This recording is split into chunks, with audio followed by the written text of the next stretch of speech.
बलशाली ममता वाली, बड़ी बलशाली ममता वाली माँ।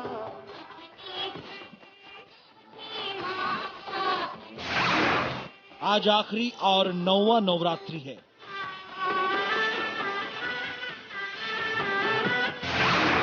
मां सिद्धिदात्री का दिन। पूरे 9 दिन किए गए व्रत का कैसे मिले पूर्ण फल? क्या है आखिरी नवरात्रि की उपासना विधि? राम की लीला और मां सिद्धिदात्री का क्या है संबंध? कौन सा है वो मंत्र जिसके उच्चारण मात्र से घर में रिद्धि सिद्धि आती है?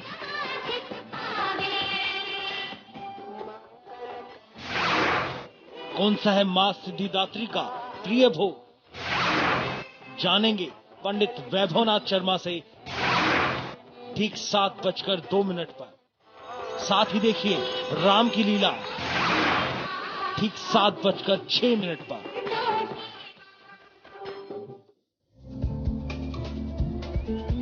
नमस्कार, सुबह के 7 बजने को है। मैं हूं पंकज भार्गव। हमारे खास पेशकश आपकी किस्मत में आपका बहुत बहुत स्वागत है। आज बुधवार का दिन है।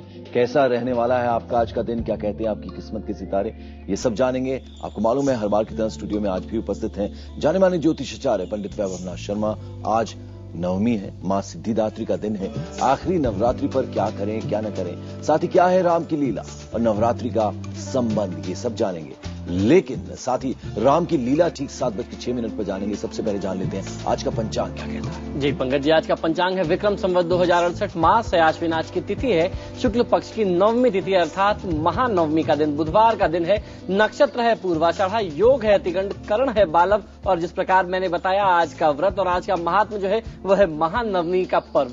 बिल्कुल, तो आज के दिन के बारे में, आज के पावन पर्व के बारे में हम पंडित वैभवनाथ शर्मा से जानेंगे, राशियों की भी बात करेंगे। लेकिन सबसे पहले एक नजर हेडलाइंस पर। इशरत जहां मामले से आज उठेगा पर्दा, एनकाउंटर या मर्डर की गुत्थी पर एसआईटी सौंपेगी गुजरात हाई कोर्ट में रिपोर्ट। मुंबई में एमएनएस का तांडव, हड़ताली ऑटो चालकों के साथ मारपीट और तोड़फोड़, कई ऑटो फूके। नीतीश के सुशासन में बिहार पुलिस बेबस, सलामी के दौरान बंदूकें मिसफायर, सुरक्षा पर उठे गंभीर सवाल। दिल्ली में सुरक्षा से खिलवाड़, 70% बाजारों में सीसीटीवी नहीं, सर्वे में खुलासे के बाद हाईकोर्ट में अर्जी दाखिल। दिल्ली के चांदनी महल में इमारत गिरने के बाद भी नींद में एमसीडी, कालकाजी में बिल्डिंग झुकने से हड़कंप। और दुर्गा नवमी पर आज मंदिरों में लगा भक्तों का तांता, फिल्मी सितारों ने भी देवी से मांगी दुआ।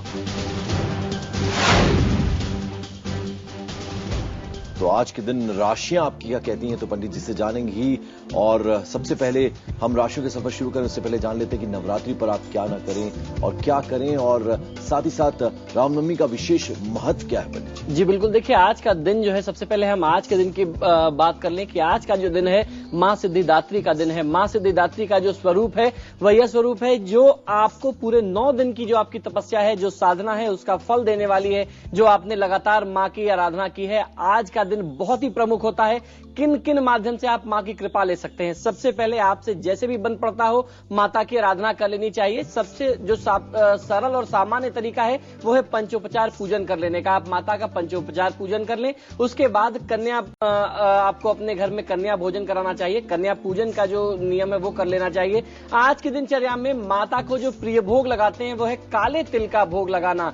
मां को अगर आज की दिनचर्या में आज आप काले तिल का भोग लगाते हैं तो आपके ऊपर किसी भी प्रकार का भय हो, किसी भी प्रकार की अकाल मृत्यु जैसी समस्या तक को माता के कृपा से दूर किया जा सकता है। और तिल के दान का भी आज की दिनचर्या में बहुत ज्यादा महात्मा बताया गया है। मां सिद्धिदात्री की आराधना करने से आपके जीवन में किसी भी प्रकार के कष्ट को आप बहुत आसानी से दूर कर सकते हैं। और उसके साथ अब हम लोग आज चर्चा करने वाले हैं कि भगवान श्री राम की जो लीला है या नवमी का, इस नवरात्र का क्या महात्मा है, आप उस बारे में भी चर्चा करें। लेकिन उसके पहले कि आज का आयुर्वेदिक गुण क्या है, अब हम लोग आयुर्वेदिक आयुर्वेदिक गुण की तरफ बढ़ते हैं। माता का ये जो स्वरूप है जिसे नारायणी कहा जाता है, स्वरूप सिद्धिदात्री स्वरूप को नारायणी कहते हैं। शतावरी नाम की एक आयुर्वेदिक औषधि है जिसको आप जानते होंगे, जो बुद्धि और वीर्य को बढ़ाने वाली है। बहुत ही उत्तम औषधि माना जाता है, रक्त विकार और वात पित्त नाशक मानी जाती है। इसका अगर आज की दिनचर्या में माता को आप भोग अर्पित करते हैं, और शतावरी क्योंकि आयुर्वेदिक औषधि बहुत ही सर्वमान्य है और सर्वसाधारण इसको प्रयोग करता है, बहुत आसानी से उपलब्ध हो जाती है, उसका प्रयोग आज की दिनचर्या में आप करते हैं और उसको अपने पास माता को अर्पित करके भोग स्वरूप प्रसाद स्वरूप आप अपने पास रखते हैं और आने वाले समय में प्रयोग करते हैं, तो निश्चित तौर पे आप आरोग्य रहते हैं, स्वास्थ्य से परिपूर्ण रहते हैं। आज की दिनचर्या में माता की आराधना के लिए मंत्र है सर्वा बाधा प्रशमनम त्रैलोकस्या अखिलेश्वरी एवमेव त्वया कार्यम अस्मद वैरिम विनाशनम। इस मंत्र से माता की आराधना कर लेना आपको हर प्रकार के कष्टों से सुरक्षित रखेगा, आपके परिवार को पूरी तरीके से माता की कृपा मिलेगी और आप जैसे चाहें वैसे अपना विकास कर सकते हैं। पंडित जी, जो आपने मंत्र का उच्चारण किया है, इसका मतलब क्या है, कुछ बता। देखिए, आपने इस मंत्र में माता से आराधना किया है कि हे सर्वेश्वरी, तुम इस प्रकार से तीनों लोगों की समस्त बाधाओं को शांत करो और हमारे शत्रुओं का नाश करती रहो, हमें विकास से परिपूर्ण करती रहो। यह है इस मंत्र का अर्थ, यह है इसका तात्पर्य। इस भावना के साथ आज के दिन नव कन्याओं को भोजन कराना, कन्याओं का पूजन कर लेना, एक उसमें बच्चे का, लड़के का होना जिसको बटुक भैरव कहते हैं, बटुक का होना भी बहुत अनिवार्य होता है। ऐसा आज आप करें और आज के दिन का लाभ लें। और नवमी के पावन अवसर पर आज से हमारी खास पेशकश राम की लीला आप देखना न भूलें, ठीक 7:06 पर। शीश झुकाओ, राम गुण गाओ, बोलो जय विष्णु के अवतारी, राम जी की निकली सवारी, राम जी की लीला है न्यारी। भगवान श्री राम की लीला के बारे में हम पंडित जी से जानेंगे, लेकिन राशियों के सफर की शुरुआत करते हैं। पंडित जी, जल्दी से राशियों के बारे में बताएं। एरीज सबसे पहले। जी बिल्कुल, मेष राशि वाले जातक लोगों के लिए नया व्यवसाय या नौकरी प्राप्त होने के आज बहुत उत्तम योग बनते हैं। मां तुलसी की आराधना कर लेना, संध्याकालीन समय में अगरबत्ती दिखाना, आपको बहुत अच्छा लाभ मिल सकता है। आज की दिनचर्या में आपको बाहर के भोजन करने से भी बचना चाहिए। वहीं वृषभ राशि वाले जातक लोगों के लिए आपके कार्य क्षेत्र में नए बदलाव हो सकते हैं, आपके लिए शुभ है। गायत्री मंत्र का जाप अवश्य कर लीजिए। देवी स्वरूप बालिका को दुखी मत रहने दीजिए, आज की दिनचर्या में आपको ये सबसे पहले करना चाहिए। वहीं मिथुन राशि वाले जातक लोगों के लिए आपकी आर्थिक स्थिति प्रबल होने वाली है। मां दुर्गा की आराधना, दुर्गा सप्तशती के पाठ के माध्यम से करेंगे तो बहुत अच्छा लाभ मिलेगा। क्रूर स्वभाव से बचना चाहिए।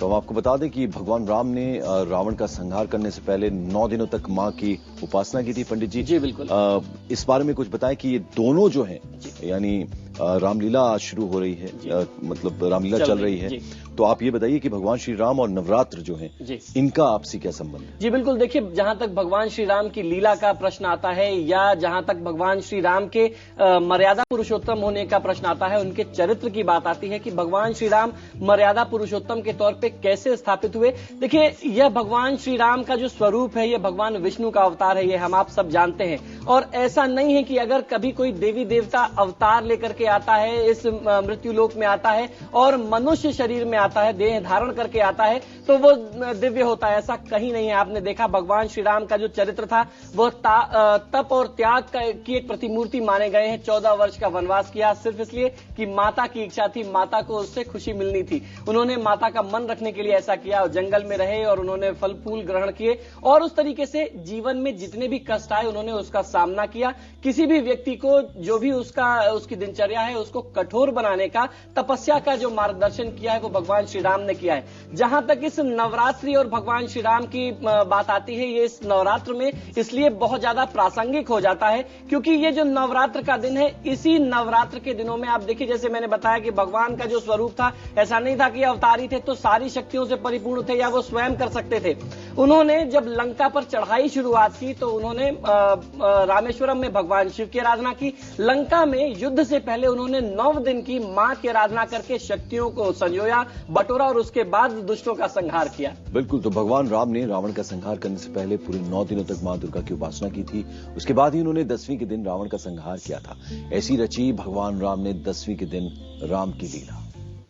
शीश झुकाओ, राम गुण गाओ, बोलो जय विष्णु के अवतारी, राम जी की निकली सवारी, राम जी की लीला है न्यारी।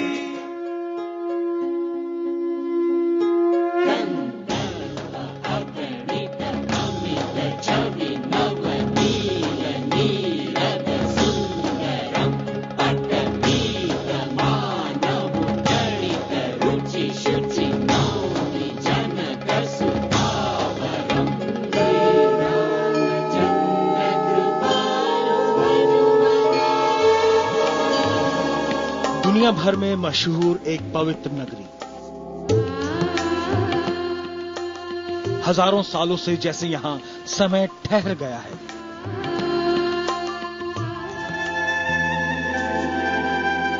युग बदले, लोग बदले, लेकिन अयोध्या में भगवान राम की लीला नहीं बदली।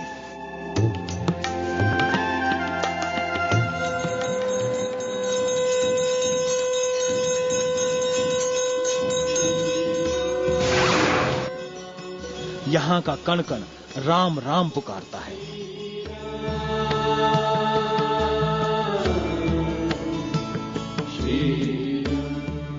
यहां राम जन्मे थे, यहीं पले बढ़े और इसी नगरी से एक दिन उन्हें मिला वनवास।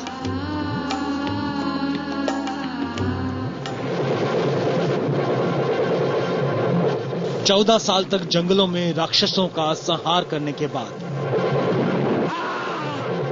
बुराई के प्रतीक रावण का संहार किया। रामलीला का यहीं पर अंत नहीं हुआ।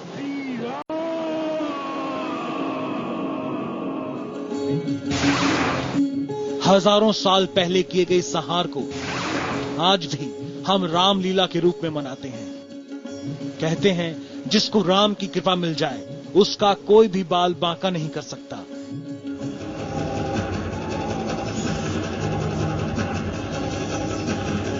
आज के आधुनिक युग में भी राम की लीला को अलग अलग रूप में अलग अलग प्रांत में दिखाया जाता है। यही है राम की लीला, जो हजारों साल बाद भी आज भी उतनी ही सार्थक है जितनी सतयुग में सार्थक थी। तो रामचरितमानस क्या है? भगवान श्री राम खुद अवतार थे तो उन्हें देवी की आराधना उपासना करने की जरूरत क्यों आन पड़ी, ये हम पंडित जी से जानेंगे। लेकिन राशियों के सफर को आगे बढ़ाते हैं। कर्क राशि। जी बिल्कुल, कल कर्क राशि वाले जातक लोगों के लिए आज की दिनचर्या में आपको त्वचा संबंधी कुछ रोगों का सामना करना पड़ सकता है, तो आज आपको थोड़ा सचेत रहना चाहिए। माता को खोए के भोग नैवेद्य अर्पित करें तो बहुत अच्छा लाभ मिलेगा। आज की दिनचर्या में किसी महिला पर क्रोध न करें। वहीं सिंह राशि वाले जातक लोगों के लिए अत्यधिक परिश्रम और मेहनत से आप सफलता प्राप्त कर सकते हैं, तो आज आपको मेहनत से मुख नहीं मोड़ना है। माता की कपूर से आरती करिए, आपको बहुत अच्छा लाभ मिलेगा। किसी रोगी की सेवा करें, किसी प्रकार से उसको सहयोग देने से मना न करें। वहीं कन्या राशि वाले जातक लोगों के लिए आज आपकी लापरवाही आपको लंबे समय तक नुकसान दे सकती है, तो आज आपको अपनी तरफ से कोई भी मौका नहीं छोड़ना है। लापरवाही के लिए कोई भी गुंजाइश मत छोड़िए। देवी अथर्वशीर्ष का पाठ करेंगे तो निश्चित तौर पे जो कष्ट आने वाले हैं वो आप दूर कर सकते हैं। निर्णय लेने में जल्दीबाजी मत करिए।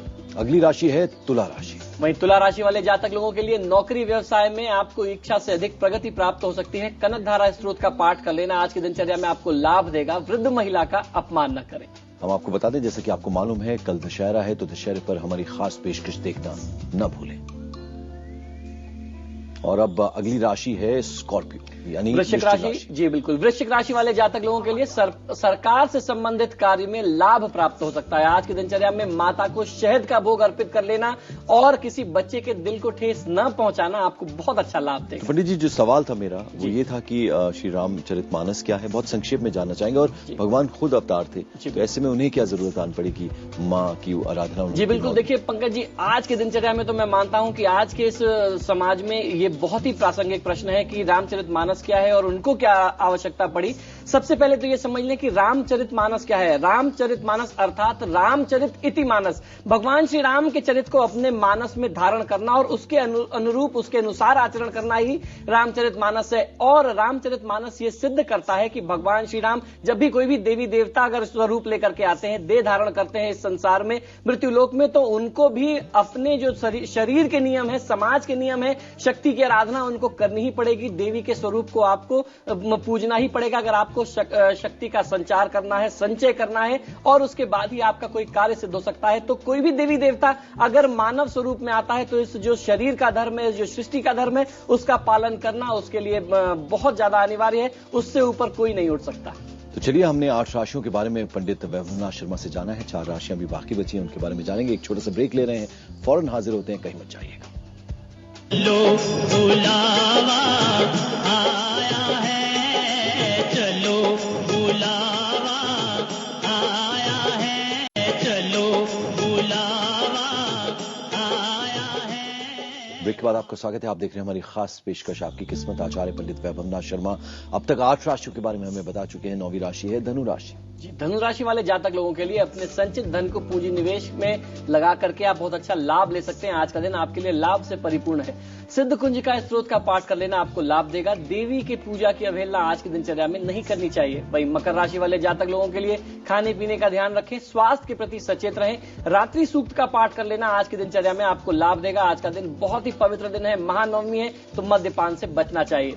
वहीं कुंभ राशि वाले जातक लोगों के लिए मानसिक चिंताएं बढ़ सकती हैं। किसी सुहागिन स्त्री को दान दक्षिणा देकर के उनका आशीर्वाद और उनकी कृपा लेना आपको लाभ देगा। किसी का अपमान न करें। और आखिरी राशि जो है वो है मीन राशि। इनके जातकों के लिए पंडित जी क्या कहेंगे आप? जी, मीन राशि वाले जातक लोगों के लिए आज आप आजीविका में बदलाव करने का प्रयास कर सकते हैं। ऐसा कुछ विचार मन में आ सकता है, तो आज का दिन आपके लिए सार्थक हो सकता है ऐसे किसी नए प्रयास के लिए। आज की दिनचर्या में आपको उत्तेजित नहीं होना चाहिए और माता को हलवा और पूरी का भोग लगाना आपके लिए बहुत उत्तम होगा। पंडित जी, कल विजयदशमी है, दशहरे का दिन है, तो विजयदशमी की जो मनाना है वो क्यों इम्पोर्टेंट है, क्यों उसकी जो है प्रासंगिकता है? जी देखिए, कल हम लोग चर्चा करने वाले हैं कि कल भगवान श्री राम की आराधना कैसे करें। सबसे पहली चीज तो ये, और ये आराधना करने की कोई नई प्रक्रिया तो है नहीं, ये हमारी परंपरा में है।